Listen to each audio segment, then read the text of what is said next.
കുറച്ച് ചോദ്യം ചോദിക്കാം. 3 വട്ടമേശ സമ്മേളനങ്ങളിലും പങ്കെടുത്ത ഇന്ത്യക്കാരെ. ഇപ്പൊ 3 വട്ടമേശ സമ്മേളനങ്ങളും പങ്കെടുത്ത ഇന്ത്യക്കാരനെ ചോദിച്ചാൽ ബി.ആർ. അംബേദ്കർ. ഇനി 3 വട്ടമേശ സമ്മേളനങ്ങളും പങ്കെടുത്ത ഒരേ ഒരു വനിത ബീഗം ജഹനാര ഷാനവാസ്. പേര് പറ. ബീഗം ജഹനാര ഷാനവാസ്. പ്രത്യേകത എന്താണ്? പങ്കെടുത്ത വനിത. ഇനി 3 വട്ടമേശ സമ്മേളനങ്ങളിലും ആംഗ്ലോ ഇന്ത്യൻ വിഭാഗത്തെ പ്രതിനിധീകരിച്ച വ്യക്തി ഹെൻറി ഗിഡ്നി. എന്താണ്? ഹെൻറി ഗിഡ്നി. ഒന്നുകൂടെ പറ. ഹെൻറി ഗിഡ്നി. അപ്പൊ ഡോക്ടർ ബി.ആർ. അംബേദ്കർ പങ്കെടുത്ത ദേശീയ നേതാവ് അല്ലെ. വനിതയെ ചോദിച്ച ബീഗം ജഹനാര ഷാനവാസ്. ഹെൻറി ഗിഡ്നി എന്താണ്? ആംഗ്ലോ ഇന്ത്യൻ പ്രതിനിധി. ഇനി 3 വട്ടമേശ സമ്മേളനങ്ങൾ പങ്കെടുത്ത ജസ്റ്റിസ് പാർട്ടി നേതാവ് രാമസ്വാമി മുതലിയാർ. ആർക്കോട്ട് രാമസ്വാമി മുതലിയാർ. ഏത് പാർട്ടിയുടെയാണ്?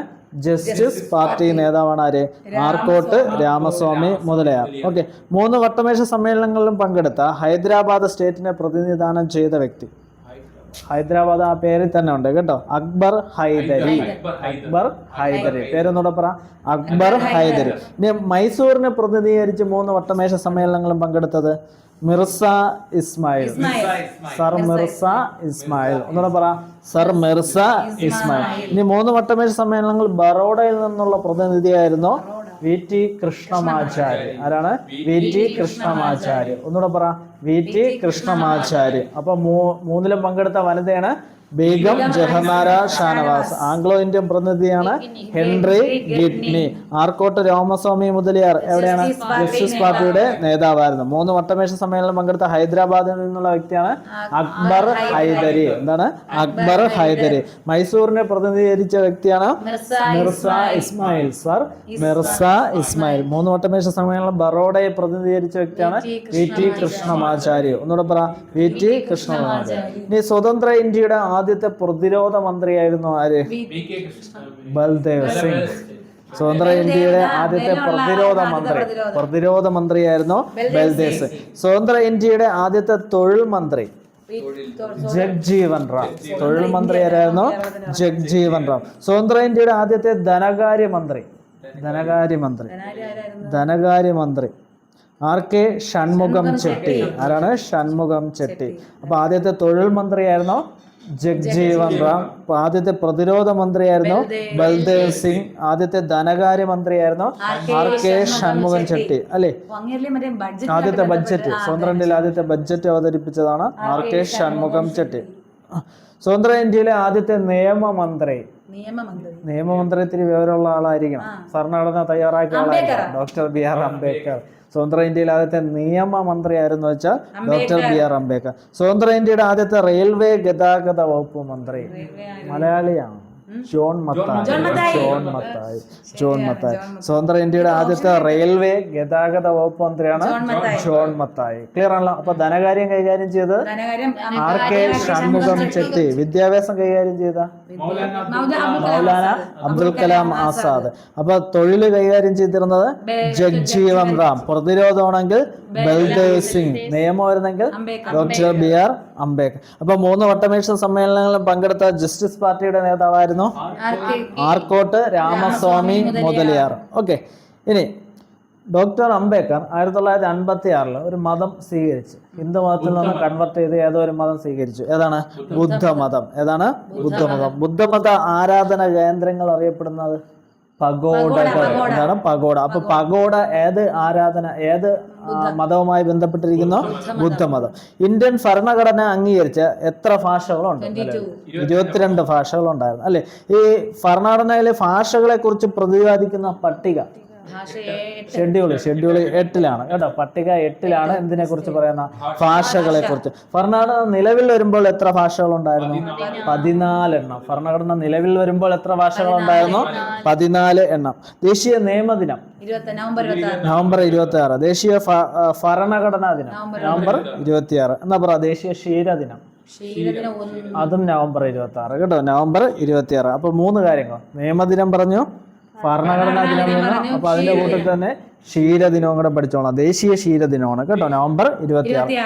മൈ ടൈംസ് എന്ന കൃതി ആരുടെ? JB കൃപലാനി. മൈ ടൈംസ് ആരുടെയാണ്? JB കൃപലാനി. ഭരണഘടനാ നിയമനിർമ്മാണ സഭയെ ആദ്യമായി അഭിസംബോധന ചെയ്ത JB കൃപലാനി. അപ്പോഴത്തെ INC പ്രസിഡന്റ് ആയിരുന്നു JB കൃപലാനി അല്ലേ? അപ്പൊ ഭരണഘടനാ നിയമ നിർമ്മാണ സഭയെ ആദ്യമായി അഭിസംബോധന ചെയ്തതാണ് JB കൃപലാനി. ഭരണഘടനാ നിയമ നിർമ്മാണ സഭയുടെ മൗലികാവകാശങ്ങളുടെ സബ് കമ്മിറ്റി ചെയർമാൻ കേട്ടോ. മൗലികാവകാശ കമ്മിറ്റിയുടെ ചെയർമാൻ അറിയാലോ, സർദാർ വല്ലഭായ് പട്ടേൽ. അതുകൊണ്ടാണ് എന്തെന്ന് പറയുന്നത് മൗലികാവകാശങ്ങളുടെ ശില്പി എന്ന് പറയുന്നത്. അതിനൊരു സബ് കമ്മിറ്റി ഉണ്ടായിരുന്നു, അതിന്റെ ചെയർമാനായിരുന്നു JB കൃപലാനി. ഇന്ത്യക്ക് സ്വാതന്ത്ര്യം ലഭിക്കുമ്പോൾ INC പ്രസിഡന്റ് ആയിരുന്നു ചോദിച്ചാലും JB കൃപലാനി. ഓക്കെ, ഇനി ഭരണഘടനാ രൂപീകരണത്തിനുള്ള കമ്മിറ്റിയുടെ ചെയർമാൻ ആയിരുന്നു ആര്? ഡോക്ടർ രാജേന്ദ്ര പ്രസാദ്. ഭരണഘടനാ നിർമ്മാണ കമ്മിറ്റിയുടെ ചെയർമാൻ ആരായിരുന്നു എന്നതാണ് ചോദ്യം, കൺഫ്യൂഷൻ വരല്ലേ. രാജേന്ദ്ര പ്രസാദ്. ഇന്ത്യക്ക് സ്വന്തമായി ഒരു ഭരണഘടന വേണം എന്ന ആശയം ആദ്യമായിട്ട് മുന്നോട്ട് വെച്ച വ്യക്തിയാണ് MN റോയ്. ആരാണ്? MN റോയ്. ഇന്ത്യക്ക് ഒരു ഭരണഘടന വേണം എന്ന ആശയം ആദ്യമായി മുന്നോട്ട് വെച്ച വ്യക്തിയാണ് MN റോയ്. ഇങ്ങനെ ഒരു ആശയം മുന്നോട്ട് വെച്ച ഒരു പത്രം ഉണ്ടല്ലോ, ഏതാ? The Indian patriot. ഏതാണ്? The Indian patriot. അപ്പൊ ആശയം മുന്നോട്ട് വെച്ച വ്യക്തിയെ ചോദിച്ചാൽ MN റോയ്. ഇന്ത്യക്ക് ഭരണഘടന വേണം എന്ന ആശയം മുന്നോട്ട് വെച്ച ഒരു പത്രം ഉണ്ടായിരുന്നു, ഏതാണ് ആ പത്രം?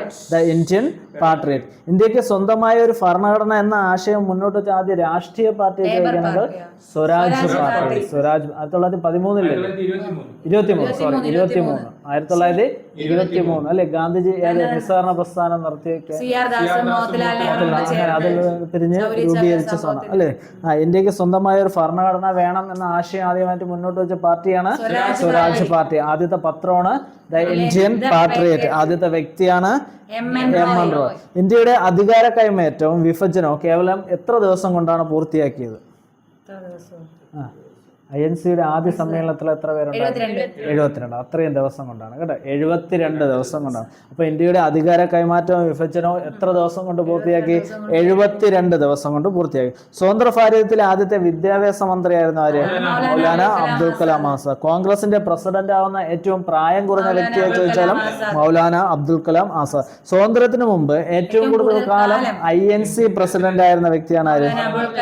മൗലാന അബ്ദുൽ കലാം ആസാദ്. അബ്ദുൽ കലാം ആസാദിന്റെ ആത്മകഥ ഇന്ത്യ വിൻസ് ഫ്രീഡം. എന്താണ്? India wins freedom. അപ്പൊ ഇന്ത്യ വിൻസ് ഫ്രീഡം ആരെഴുതിയാണ്? മൗലാന അബ്ദുൽ കലാം ആസാദ്. കോൺഗ്രസിന്റെ ഷോ ബോയ് എന്ന് മൗലാന അബ്ദുൽ കലാമിനെ വിശേഷിപ്പിച്ചത്? കോൺഗ്രസിന്റെ ഷോ ബോയ്. പാകിസ്ഥാന്റെ രാഷ്ട്രപിതാവൊക്കെ മുഹമ്മദ് അലി ജിന്ന. മുഹമ്മദ് അലി ജിന്ന അല്ലെ? മുഹമ്മദ് അലി ജിന്ന. അപ്പൊ കോൺഗ്രസിന്റെ ഷോ ബോയ് എന്ന് വിശേഷിക്കപ്പെട്ടത് ആരെ? മൗലാന അബ്ദുൽ കലാം. ആര് വിശേഷിപ്പിച്ചു? മുഹമ്മദ് അലി ജിന്നയാണ് വിശേഷിപ്പിച്ചത്. ഓക്കെ, ഇപ്പം പറ അക്ബർ ഹൈദരി. ഹൈദരാബാദിനെ പ്രതിനിധീകരിച്ച് 3 വട്ടമേശ സമ്മേളനം. മിർസ ഇസ്മായിൽ. മൈസൂർ. മായിൽ തന്നെ ഉണ്ട് കേട്ടോ, മിർസ ഇസ്മായിൽ മൈസൂർ. അപ്പൊ ബറോഡയിൽ നിന്നുള്ള പ്രതിനിധിയായിരുന്നു VT കൃഷ്ണമാചാര്യ. പഗോഡകൾ ബുദ്ധമതത്തിന്റെ ആരാധനാ കേന്ദ്രങ്ങൾ അല്ലെ? RK ഷൺമുഖം ചെട്ടി പറഞ്ഞു, ആദ്യത്തെ ധനകാര്യമന്ത്രി. മൈ ടൈംസ് ആരുടെ കൃതി എന്ന് പറഞ്ഞു? JB കൃപലാനി. ഓക്കെ, ഭരണഘടനാ നിയമനിർമ്മാണ സഭ ഇന്ത്യയുടെ ഭരണഘടന അംഗീകരിച്ച വർഷം 49 നവംബർ 26. ഭരണഘടനാ നിയമനിർമ്മാണ സഭയിലെ വനിതാ അംഗങ്ങളുടെ എണ്ണം എത്ര? വനിത 17. എത്രയാണ്? 17. സ്വാതന്ത്ര്യത്തിന് ശേഷം 15. രണ്ടുപേരും പാകിസ്ഥാൻ വനിതകളായിരുന്നു അല്ലെ? 15 അല്ലെ? ഇവിടെ ഇപ്പം എനിക്ക് തോന്നുന്നു +1 ടെസ്റ്റിലാകണ്ടേ ഉണ്ട് 15 എന്ന നമ്പറുണ്ട് കേട്ടോ. 15 എന്ന നമ്പറാണ് കിടക്കുന്നത് കേട്ടോ. അപ്പൊ 15 ഓർത്ത് വെച്ചോളാം. ഭരണഘടനാ നിയമനിർമ്മാണ സമിതിയിലെ മലയാളി അംഗങ്ങൾ 17. മലയാളി അംഗങ്ങൾ എത്രയാണ്? 15. ഭരണഘടനാ നിയമനിർമ്മാണ സമിതിയിലെ മലയാളി വനിതകൾ 15. 3. ദാക്ഷായണി വേലായുധൻ, ആനി നസ്രിൻ. ഒന്നുകൂടെ പറ. അമ്മു സ്വാമിനാഥൻ, ദാക്ഷായണി വേലായുധൻ, ആനി നസ്രിൻ. അപ്പൊ വനിതകള് 3 പേര്. മലയാളി വനിതകള് 3. വനിതകൾ എത്ര ഉണ്ടായിരുന്നു? വനിതകള് 17. അപ്പൊ മലയാളികൾ എത്ര ഉണ്ടായിരുന്നു? 17. അതിൽ 3 വനിതകളുണ്ടായിരുന്നു. ഓക്കെ, ശരി. ഭരണഘടനാ നിർമ്മാണ സമിതി സ്വതന്ത്ര ഇന്ത്യയുടെ ആദ്യത്തെ നിയമ നിർമ്മാണ സമിതി ആയിരുന്നു. സ്വാതന്ത്ര്യം കിട്ടുമ്പോഴാണ്. അപ്പോൾ സ്വതന്ത്ര ഇന്ത്യയിലെ ആദ്യത്തെ നിയമനിർമ്മാണ സമിതിയായി. അപ്പോൾ സ്വാതന്ത്ര്യം കിട്ടിയാണ് 1947 ഓഗസ്റ്റ് 15. കൺഫ്യൂഷൻ വരില്ല. ഭരണഘടനാ നിയമനിർമ്മാണ സമിതിയുടെ ചിഹ്നം. നിയമനിർമ്മാണ സമിതിയുടെ ഒരു നിയമസഭ ഉണ്ടായിരുന്നല്ലോ, അതിന്റെ ചിഹ്നം ആന. ചിഹ്നം എന്തായിരുന്നു? ആന. ഭരണഘടന ഔദ്യോഗികമായി അംഗീകരിച്ച ഭാഷകളുടെ എണ്ണം എത്ര പറഞ്ഞു? 22. രൂപീകരിച്ചപ്പോൾ എത്ര ഭാഷ ഉണ്ടായിരുന്നു? 14. ഓക്കെ, ശരി. അടുത്ത ക്വസ്റ്റ്യൻ. ലോകത്തിലെ ഏറ്റവും വലിയ ഭരണഘടനയുള്ള രാജ്യം? ഇന്ത്യ. ഏറ്റവും വലിയ ഭരണഘടനയുള്ള രാജ്യം ഇന്ത്യ. ലോകത്തിലെ ആദ്യത്തെ ലിഖിത നിയമസംഹിത അറിയപ്പെടുന്ന പേരാണ് ഹമ്മുറാബിയുടെ നിയമാവലി. ഹമ്മുറാബിയുടെ പല്ലിന് പല്ല്. ഹമ്മുറാബിയുടെ നിയമാവലി. ലോകത്തിലെ ആദ്യത്തെ നിയമദാതാവുന്നതുകൊണ്ട് ആരെ അറിയപ്പെടുന്നു? ഹമ്മുറാബി അറിയപ്പെടുന്നു. ഇന്ത്യയിലെ ആദ്യത്തെ നിയമദാതാവിനെ ചോദിച്ചാൽ ആരെ പറയണം? മനു. അതുകൊണ്ടാണ് ആധുനിക മനു എന്ന് ആരെ അറിയപ്പെടുന്നത്? Doctor B Ambedkar. അപ്പൊ ആധുനിക മനു എന്നറിയപ്പെടുന്നത് ഡോക്ടർ ബി ആർ അംബേദ്കർ. ഇന്ത്യയിലെ ആദ്യത്തെ നിയമദാതാവാണ് ആര്? മനു. ഭരണഘടനാ നിർമ്മാണ സമിതിയുടെ ഡ്രാഫ്റ്റിംഗ് കമ്മിറ്റിയുടെ അധ്യക്ഷനായിരുന്നു ഡോക്ടർ ബി ആർ അംബേദ്കറിന്റെ 2 സംഘടനകളെ, ഒന്ന് ബഹിഷ്കൃത ഹിതകാരിണി സഭ. ഏതാണ് ബഹിഷ്കൃത ഹിതകാരിണി സഭ? Independent labour party. ഏതൊക്കെയാണ്? ഇൻഡിപെൻഡന്റ് ലേബർ പാർട്ടി, ബഹിഷ്കൃത ഹിതകാരിണി സഭ. ഒന്നുകൂടെ പറ. ഇൻഡിപെൻഡന്റ് ലേബർ പാർട്ടി, ബഹിഷ്കൃത ഹിതകാരിണി സഭ. അപ്പൊ നേരത്തെ പറഞ്ഞ 3 വട്ടമേശ സമ്മേളനങ്ങളും പങ്കെടുത്ത ദേശീയ നേതാവായിരുന്നു ആര്? Doctor B Ambedkar. ഈ അംബേദ്കർ നമ്മുടെ ഭരണഘടനയിലെ ഒരു ആർട്ടിക്കിളിനെ ഹൃദയവും ആത്മാവും വിശേഷിപ്പിച്ചു. ഏതിനെയാണ്? ആർട്ടിക്കിൾ 32 അംബേദ്കർ വിശേഷിപ്പിച്ച എങ്ങനെയാണ്? ഭരണഘടനയുടെ ഹൃദയവും ആത്മാവും. ഇന്ത്യയിലെ ആദ്യത്തെ ആഭ്യന്തരമന്ത്രി ആരായിരുന്നു? സർദാർ വല്ലഭായ് പട്ടേൽ. ആരായിരുന്നു? സർദാർ വല്ലഭായ് പട്ടേൽ. അപ്പൊ ഇന്ത്യയിലെ ആദ്യത്തെ ഉപപ്രധാനമന്ത്രിയെ ചോദിച്ചാലും ആരെ പറയണം? സർദാർ വല്ലഭായ് പട്ടേൽ. അപ്പൊ ആദ്യത്തെ പ്രതിരോധ മന്ത്രി ആരായിരുന്നു? ബൽദേവ് സിംഗ്. ആദ്യത്തെ പ്രതിരോധ മന്ത്രി ആരായിരുന്നു? ബൽദേവ് സിംഗ്. ആദ്യത്തെ ആഭ്യന്തരമന്ത്രി ആരായിരുന്നു? സർദാർ വല്ലഭായ് പട്ടേൽ. ആദ്യത്തെ ഉപപ്രധാനമന്ത്രി ആരായിരുന്നു? സർദാർ. അപ്പൊ പ്രധാനമന്ത്രി അറിയാലോ, ജവഹർലാൽ നെഹ്റു. ആദ്യത്തെ പ്രധാനമന്ത്രിയായിരുന്നു ജവഹർലാൽ നെഹ്റു. സർദാർ പട്ടേലിനെ നാട്ടുരാജ്യങ്ങളുടെ സംയോജനത്തിന് സഹായിച്ച മലയാളി VP മേനോൻ. സംയോജിച്ച മലയാളി ആരായിരുന്നു? VP മേനോൻ. 1928 ബർദോളി സമരനായകൻ സർദാർ വല്ലഭായ് പട്ടേൽ. അതിനുശേഷമാണ് ഗാന്ധിജി എന്തെന്ന് കൊടുത്ത്? സർദാർ പദവി എന്ന് കൊടുത്ത്, അല്ലേ? ആദ്യത്തെ മന്ത്രിസഭയിലെ വനിതാ മന്ത്രി? ആദ്യ മന്ത്രിസഭയിലെ വനിതാ മന്ത്രി ഉണ്ട് രാജ്കുമാരി അമൃത് കൗർ. ഇന്ത്യയിൽ സ്വതന്ത്ര ഇന്ത്യയിൽ ആദ്യമായി ബജറ്റ് അവതരിപ്പിച്ച ധനകാര്യമന്ത്രിയാണ് നേരത്തെ ഷൺമുഖം ചെട്ടി. സ്വതന്ത്ര ഇന്ത്യയിൽ ആദ്യമായി ബജറ്റ് അവതരിപ്പിച്ച ധനകാര്യമന്ത്രി RK ഷൺമുഖം ചെട്ടി. കേന്ദ്ര മന്ത്രിസഭയിൽ നിന്ന് രാജിവെച്ച ആദ്യ മന്ത്രിയായിരുന്നു ആര്? RK ഷൺമുഖം ചെട്ടി. ക്ലിയർ ആണല്ലോ. കേന്ദ്ര മന്ത്രിസഭയിൽ നിന്നും ആദ്യമായി രാജിവെച്ച മന്ത്രിയായിരുന്നു ചോദിച്ചാലും RK ഷൺമുഖം ചെട്ടി. ആദ്യ ബജറ്റ് അവതരിപ്പിച്ചത് ആദ്യത്തെ നിയമമന്ത്രി ഡോക്ടർ ബി അംബേദ്കർ. ആദ്യത്തെ ധനകാര്യമന്ത്രി, ആദ്യത്തെ വിദ്യാഭ്യാസ മന്ത്രി, ആദ്യത്തെ പ്രതിരോധ മന്ത്രി ബൽദേവ് സിംഗ്, ആദ്യത്തെ ആഭ്യന്തര മന്ത്രി പട്ടേൽ. ഓക്കെയാണോ?